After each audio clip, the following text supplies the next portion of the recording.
Imagine this sentence typing itself on a dark screen while somewhere in your phone there is a thread with a narcissistic ex, a parent, a boss, a friend, someone who turns every interaction into a mirror for themselves. Different faces, same pattern, they take up all the space. We walk away drained, and somehow we still end up wondering what we did wrong. Maybe we promised ourselves we would never again date someone like that. And then months later, we are staring at the same dynamic in a new costume. That is the question of this video. Why do we keep attracting narcissists long after we know the red flags, long after the books and TikToks and no contact posts? Tonight in Labyrinth, Psychology of Shadows, we are going to walk through 7 deep shadow patterns that quietly set us up for narcissistic relationships, and more importantly, how to begin breaking each of them.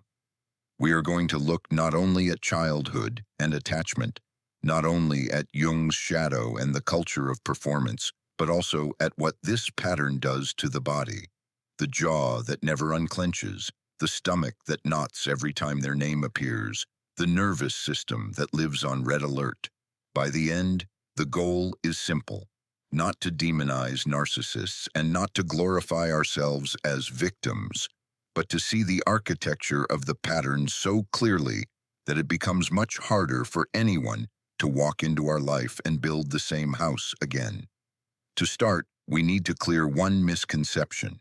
Most of us do not sit down and consciously choose narcissists.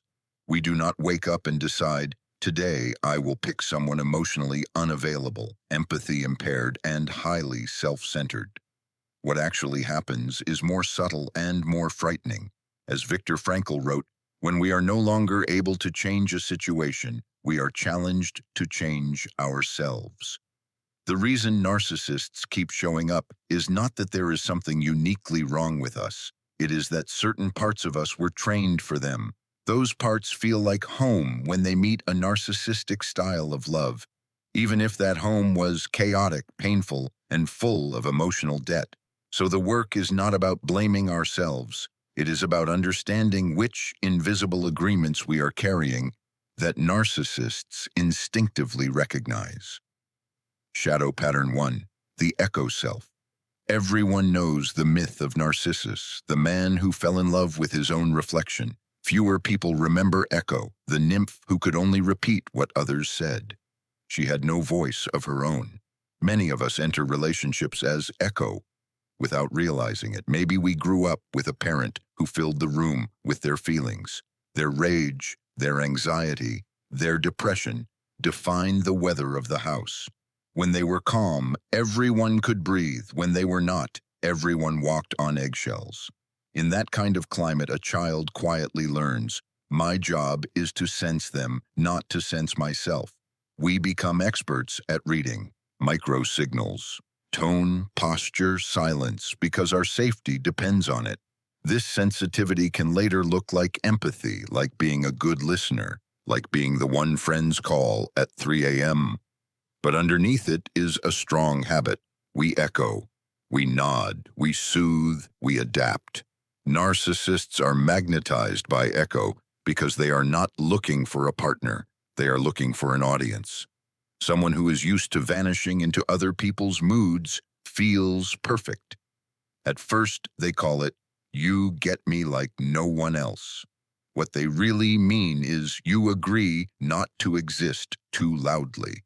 Breaking the echo pattern is terrifying because it means risking disapproval, misunderstanding, even rejection. It means experimenting with something simple and radical, finishing our sentences, saying, actually, I see it differently. Letting silence hang instead of rushing to fill it with comfort.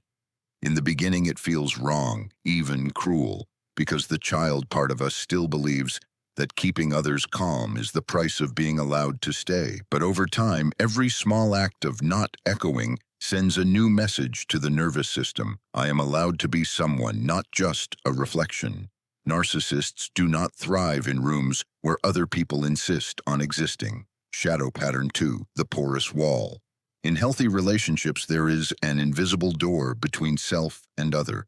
We can open, we can close, we can say, not now, this is too much, I need space.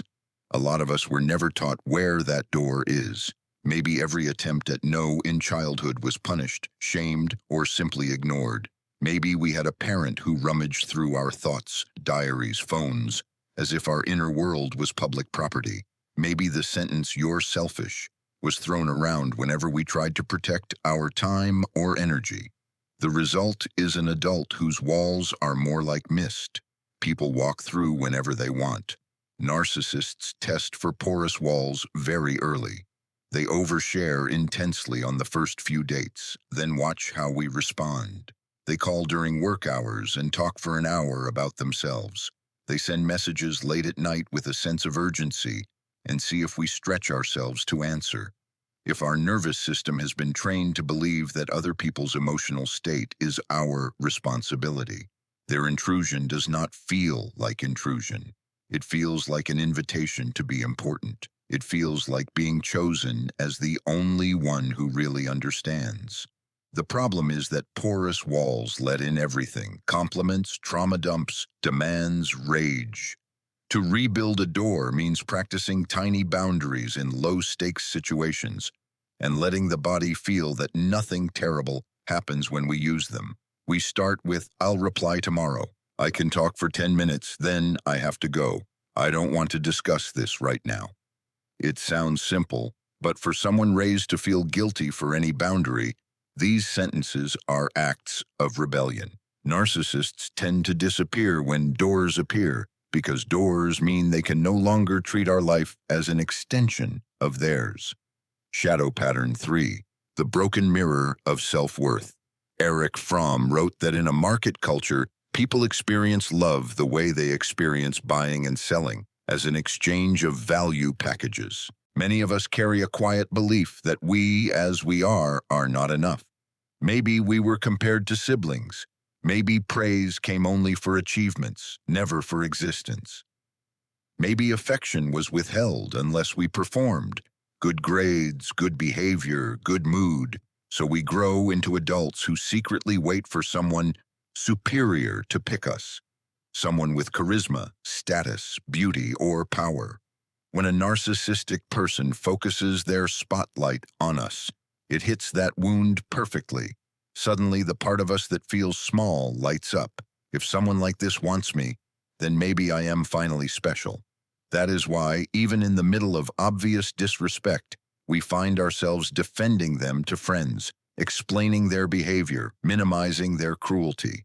We are not just losing a person, we are terrified of losing the borrowed sense of worth that came from being associated with them. In Jungian terms, the narcissist carries a piece of our disowned hero archetype. We project onto them all the qualities we cannot safely claim in ourselves: confidence, boldness, glamour, and then we orbit them, hoping the reflection will bless us. Breaking this pattern hurts because it feels like giving up power.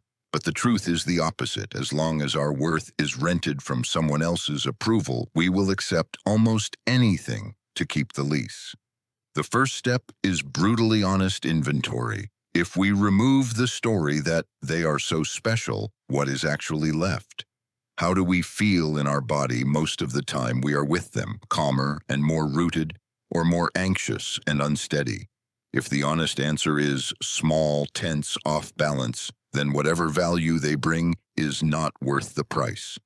No genuine sense of worth can be built on a foundation where we constantly abandon ourselves. Shadow Pattern 4, the Savior Script. Many of us carry what the psychologist Alice Miller called the drama of the gifted child, the child who sensed everything and tried to heal everyone. Maybe we were the one who soothed an overwhelmed mother, diffused a father's temper, distracted siblings from fights. We became tiny therapists in shoes too big. Fast forward, the narcissist appears, and from the very beginning they hand us a script. They talk about unfair exes who never appreciated them, parents who were harsh or cold, bosses who always target them. We see their wound and our inner savior lights up. Here, finally, is a chance to do what we always did: But this time, maybe we will actually be appreciated for it. The relationship slowly turns into a private clinic. We read articles, send podcasts, explain emotional dynamics, tolerate bad behavior because they are just triggered. We confuse endurance with loyalty and over-functioning with love. Gabor Mate points out that people who live in survival mode often use others as regulation tools without even realizing it. Narcissists are experts at that. They unconsciously draft others as emotional regulators. When we play savior, we are actually stabilizing their fragile ego at the expense of our own. The cruel part is that it rarely works. The more we rescue, the less they have to learn. The more we explain, the less they have to look within. Breaking the savior script requires one sentence that feels almost illegal. Their healing is not my job. We can have compassion, we can understand their past, and still decide, this behavior is not acceptable in my life. In healthy relationships, both people are responsible for their own growth. In narcissistic dynamics, only one person is working while the other is enjoying the benefits. At this point, if you feel a strange mixture of recognition and discomfort, and if slow, dark psychology that connects mind and body is something you want more of in your life, you can subscribe to Labyrinth now so new episodes are easy to find when you are ready for them.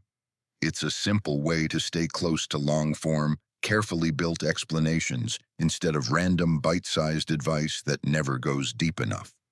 Shadow Pattern 5. The familiar chaos. Our nervous system is like a musician. It plays the songs it learned young, even when the lyrics hurt us. If we grew up in houses where affection and instability were intertwined, laughter followed by sudden withdrawal, warmth followed by cold punishment, our body quietly tags unpredictability as normal. Calm can feel suspicious.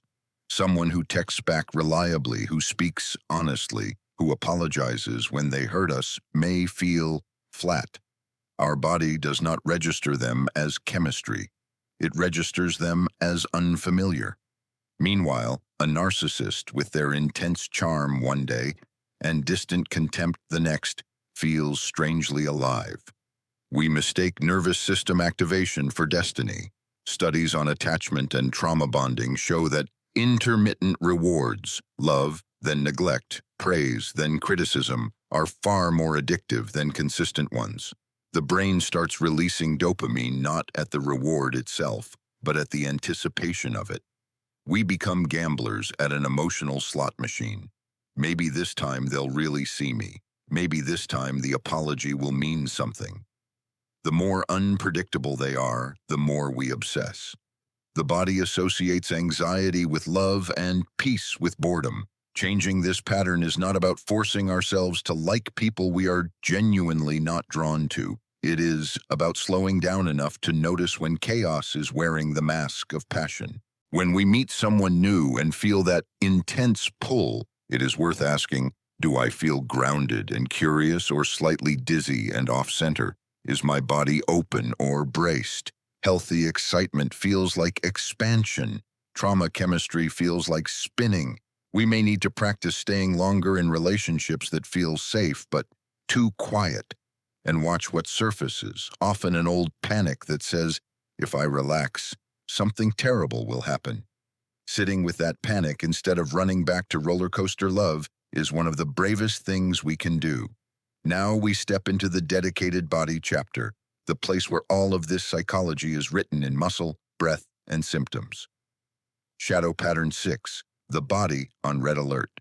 Even if we never use the word narcissist, our body knows when we are living in someone else's emotional storm. The jaw tightens during yet another monologue about their problems. The chest feels heavy after every argument. The stomach curls before we even open their message, as if it already knows there will be drama inside. Sleep becomes shallow. Mornings feel like hangovers from conversations. Somatic therapists talk about fawning, a survival response where the body tries to avoid danger by pleasing it. In a narcissistic relationship, fawning becomes a lifestyle. We smile when we are tired, agree when we want to disagree, laugh at jokes that sting. Muscles around the throat, shoulders, and diaphragm remain in subtle contraction for months or years. In psychosomatic frameworks like German New Medicine, chronic conflicts, feeling unable to speak, being treated as less, feeling powerless, are linked to specific tissues and organs that go into adaptation mode.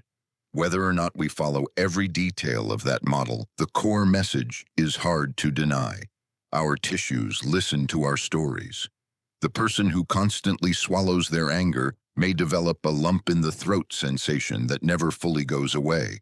The one who always anticipates the next explosion may have digestive issues, as if their body can no longer calmly process anything. Migraines, skin flares, tight breathing, heart palpitations, they often appear not as random enemies, but as signals. This role is too heavy. When we finally step out of the narcissistic orbit, these symptoms do not disappear overnight. Sometimes they even intensify for a while. In GNM language, this would be a healing phase. The body, no longer in constant emergency, allows itself to repair and swell and detox. In everyday language, it is the crash after too much adrenaline. Understanding this keeps us from running back just to stop the discomfort. We realize the tension is not proof we belonged with them. It is proof our body is relearning how to live without daily threat. One of the most underrated tools in breaking the pattern is giving our body explicit permission to exit the battlefield. Lying on the floor and feeling the back supported. Letting the exhale be slightly longer than the inhale. Placing a hand on the chest and another on the belly and saying out loud, "You don't have to scan the room anymore." It sounds small. Over time, these signals teach the nervous system a new baseline, safety that does not depend on someone else's mood. Shadow Pattern 7, Withdrawal and the Ghost of the Mask. Many people judge themselves harshly for not being able to just leave a narcissist, or for leaving and then circling back. They call themselves weak, foolish, addicted. But from the inside, what looks like weakness is often neurochemical withdrawal. When love is delivered in unpredictable bursts, the brain wires itself like an addict. Each tiny validation, a rare compliment, a day without criticism, and "I'm proud of you," becomes a hit of relief after long deprivation. When we finally break contact or reduce involvement, our system screams. We miss them, yes, but we also miss the pattern. The high of being temporarily idealized, the drama of being needed, even the familiar pain. Silence feels unbearable. We check their social media, reread old messages, have dreams where they suddenly change. In that state, it is tempting to rewrite history. Maybe it wasn't that bad. Maybe I overreacted. This is the trap. The body is asking for the drug again. The mind starts inventing reasons to give it what it wants. Knowing this does not make the longing vanish, but it changes how we interpret it. Instead of "I miss them, therefore they were my person," we can hold "I miss the intensity because my nervous system was trained on it." That shift opens space for choice. Instead of running back to turn off the discomfort, we can treat withdrawal as a phase in which we need support, structure, and gentleness, just like someone quitting cigarettes or sugar. It becomes crucial to fill the vacuum with different kinds of nourishment. Conversations with grounded people, slow walks, journaling about the ugly parts we are tempted to romanticize, therapy if it is available. If we do not, the vacuum will drag us back to what once filled it, no matter how harmful. So how do we weave all of this into an actual exit path, instead of just understanding ourselves more clearly while doing nothing differently? Think of the 7 patterns as 7 ongoing questions rather than one-time insights. Where am I still echo? Repeating instead of speaking. Where are my walls porous? And what is one small boundary I can practice today, even with a safe person? Where do I treat someone else's attention as proof that I matter? And how might I give myself a tiny piece of that validation from the inside? Finishing a project, learning something, keeping a promise to myself?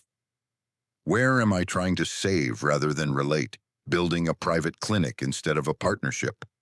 Where does chaos still feel like home, and can I stay 5 minutes longer in peaceful connections before my body decides they are boring? What is my body saying about all this? Jaw, gut, chest. And how can I begin each day with 1 minute of conscious kindness toward those areas?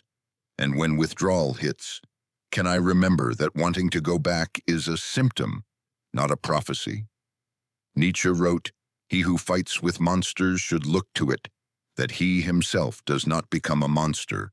When you gaze long into an abyss, the abyss also gazes into you." Spending years around narcissistic structures can make us doubt our perception, twist ourselves into shapes we don't recognize, and sometimes mimic a bit of the same defenses. The way out is not to become morally pure or perfectly enlightened. It is to turn our gaze inward long enough to see where the abyss hooked us. Maybe it hooked into our fear of being ordinary. Maybe into our fear of saying no. Maybe into a childhood where love always came mixed with fear. Once we see the hook, the narcissist loses their mythical power. They become what they always were, a human being with a specific set of defenses, not a magician who can control our fate.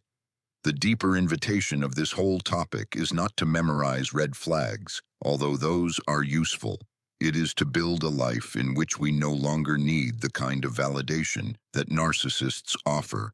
A life where our value is not borrowed from how impressive our partner looks on paper, but felt in the quiet moments when no one is watching, and we still like the person we are with, ourselves.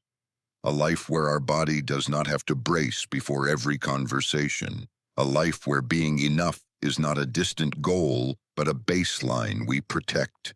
Narcissists thrive where people are hungry for mirrors. The less we rely on mirrors, the harder it is for them to feed. If you are listening to this and realizing that the labyrinth is deeper than you thought, that's not a sign you are lost. It's a sign you are finally seeing the walls. You do not have to fix everything at once. Choose one pattern that felt the sharpest and work with that for a while. Maybe it's the echo voice, maybe the savior script, maybe the body on red alert. Each small act of self-loyalty, one boundary, one honest sentence, one night of not checking their profile, is a stone removed from the old structure. Eventually, the house where narcissists used to live in our life simply won't stand anymore. And when someone new appears who tries to move in with the same demands, the same subtle contempt, the same hunger for an echo, we will feel it not as destiny, but as déjà vu. We will recognize the pattern and quietly, firmly choose a different door.